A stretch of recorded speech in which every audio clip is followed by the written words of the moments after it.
মন্ত্র বলে গঙ্গা জল ছড়া দিয়ে সারাদিন মন্ত্র বলে রাত 9টা-10টার দিকে গিয়ে গঙ্গা জল ছড়িয়ে দিয়ে বললে যা আজকে থেকে তুই বামন হয়ে গেছিস, আমাদের জল হয়ে গেছিস। বললে মন্ত্রের ক্ষমতা, বললে মন্ত্রের ক্ষমতা নয়, গঙ্গা জলের ক্ষমতা। গঙ্গা জল বামনেরা গঙ্গা জল ছড়া দিয়ে যা বলবে মানুষের তাই হবে। এর জন্য তো মায়েরা ঠাকুর ঘরের ধারে লাইন দেয়, বামনেরা জল কখন ছড়াবে। যদি মাথায় না পারে, ও বা এদিকে দাও, বা অন্যজন যদি দেয় গালাগালি করবে, বামনেরা দিচ্ছে গালাগালি করবে না কেন? উদ্ধার হবে। সারাদিন মন্ত্র বলে গঙ্গার জল মেরেছে, নিচ জাত উঁচু জাত হয়ে গেছে।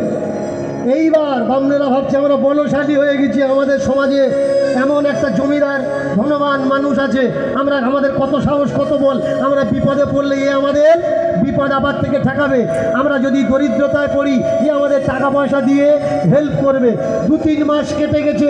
2-3 মাস কেটে যাওয়ার পরে যে বামন করেছে নির্যাতকে, ও ভাবছে একবার দেখে আসি নতুন বামনটা করছে কি। ওমা দুপুরবেলায় গেছে, গিয়ে দেখে যে মাংস কষছে কড়াতে। বললে হ্যাঁ রে, তোর আমি নিচ জাত থেকে উঁচু জাত করলাম আর তুই মাংস খাচ্ছিস? হ্যাঁ বেহায়া কোথাকার, আমাদের মানিজ্য রাখলি না। বললে এই দেখো ঠাকুর মশাই, কে বলেছে এটা মাংস? এ মাংস নয়, এই দেখো গঙ্গার জল ছড়া দিয়ে বলে যা তুই ডালডাল্লা হয়ে যা। বললে মাংস কষছিস ডালডাল্লা হবে? বললে আমি নিচু জাত, তুমি যদি জল ছড়া দিয়ে আমাকে বামন করতে পারো, তাহলে আমি বামন মুরগির মাংসে জল ছড়া দিয়ে ডালডাল্লা করতে পারবো না? ভাই গঙ্গা জলে কিন্তু কিচ্ছু হয় না। মিছে মায়া বাঁধন রে ভাই, মিছে মায়ার বাঁধন,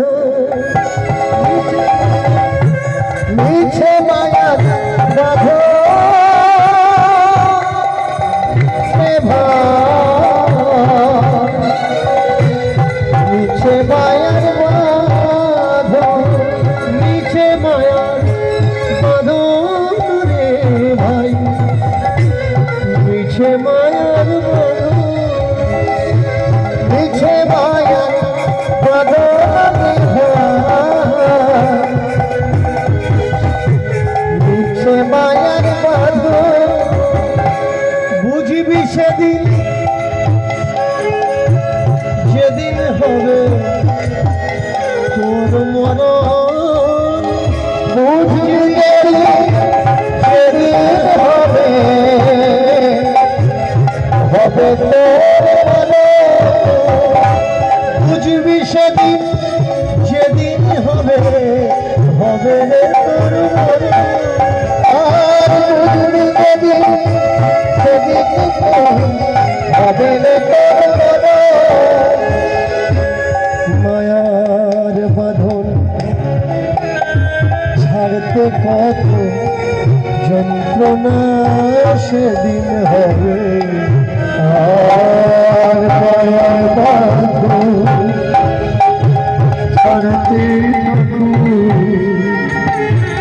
যন্ত্রণা হবে। মায়ার বাঁধন ছাড়তে